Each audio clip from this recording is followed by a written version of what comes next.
Les mots de l'âme, les mots du corps, grandir, aimer et guérir, c'est le nouveau livre de Lucien Hessig aux éditions d'Angle. Et pour la sortie de son nouveau livre, nous sommes allés à la rencontre de Lucien, c'était à Mednat, au Salon des médecines complémentaires du bien-être et de la nutrition, à Lausanne en Suisse. Les mots de l'âme, les mots du corps, en quoi, Lucien Hessig, les mots de l'âme ont une influence sur la santé? Eh bien, l'âme, le corps et l'esprit sont totalement liés. Et il se trouve que si au niveau de l'émotion, je vis des situations émotionnelles difficiles, eh bien, il n'est pas rare que mon corps le montre. Il y a des expressions, j'en ai plein le dos, il y a des choses que je ne digère pas, je vais avoir mal à l'estomac. Donc il y a un lien direct entre l'âme et le corps. Quand on est malade, on va chez le médecin, on va se faire soigner, mais personne en fait ne se pose la question pourquoi je suis malade, d'où ça vient. Oui, alors c'est important d'aller voir le médecin. Maintenant, le médecin va rechercher la cause. Et jamais nous prenons le temps de nous écouter pour entendre le sens de ce que j'ai vécu. Alors, les racines des maladies, dans le livre, j'évoque trois types de racines. Elles sont multiples, mais déjà, si nous prenions un peu plus le temps de se dire, tiens, qu'est-ce que j'ai vécu ce matin ou hier qui aurait pu me mettre en difficulté? Et c'est en écoutant le sens que nous pouvons décoder ce que la maladie tente de nous dire. Alors justement, votre livre, c'est en quelque sorte un guide parce que vous donnez des pistes pour d'une part poser les bonnes questions, mais aussi peut-être avoir des réponses, parce que c'est surtout ça l'important. Ce livre, il est né par trois réflexions chez moi. Premièrement, j'ai vu qu'après mon changement personnel, j'ai arrêté d'être malade alors que j'avais vécu 6 interventions chirurgicales et de nombreuses maladies. Deuxièmement, dans les écoutes que je formule, eh bien, je vois des personnes qui guérissent.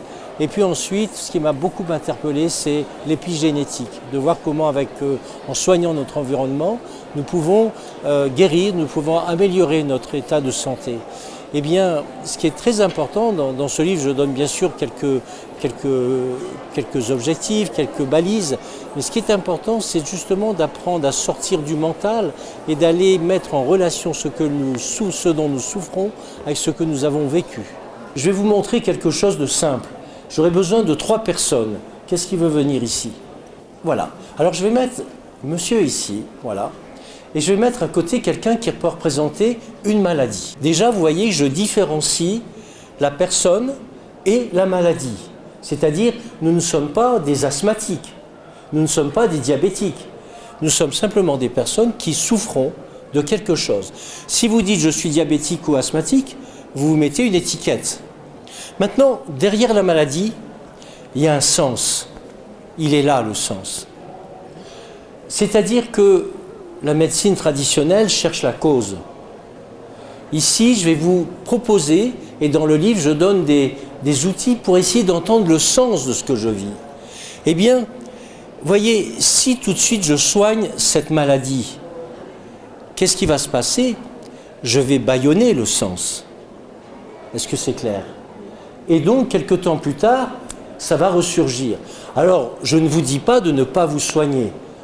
En ce qui me concerne, j'estime que toutes les formes de soins, de médecine, sont utiles. L'idée, c'est de les aborder avec conscience et de voir ce qui est juste et bon pour soi. Je m'oriente plus facilement vers les médecines douces, les médecines alternatives, mais néanmoins, j'ai aussi besoin des fois d'avoir un traitement de la médecine classique. L'idée, c'est bien sûr se soigner, c'est important, mais d'essayer, et c'est ce que je vais essayer de vous donner comme information ce matin, d'essayer d'entendre le sens de ce que je vis. Parce que si j'entends le sens, eh bien, je ne suis plus obligé de montrer cela avec mon corps. Bien que vous soyez aussi belle que possible, je vais vous mettre sur le côté. Parce que tout simplement, l'idée, c'est de vivre en bonne santé. Ok, merci beaucoup. Alors a priori comme ça, quand on lit ce livre et puis qu'on vous écoute, on se dit mais ça a l'air simple en fait et facile. Mais la guérison, ça prend du temps. C'est pas quelque chose qui vient comme ça du jour au lendemain. Et surtout, ça se prépare. Oui, alors ça se prépare. Il faut passer de l'état de souffrance à l'état de questionnement, de travail sur soi, pour ensuite libérer l'énergie qui était enquistée. Donc de fait, nous avons tous un pouvoir de guérison en nous, mais nous ne le savons pas forcément. Et si nous sommes davantage bienveillants avec nous-mêmes et que nous portons moins d'émotionnel et moins de toxines en nous, eh bien, il est possible bien sûr de guérir. On va conclure avec un mot, enfin une petite phrase qui revient très souvent, c'est prendre soin de soi, et ceci au quotidien. Oui, c'est quelque chose d'essentiel. Prendre soin de soi, c'est de s'écouter, d'aller vers des relations qui nous nourrissent, de prendre soin aussi d'amour de soi, de la confiance en soi, de l'estime de soi, et puis aussi de notre environnement de vie.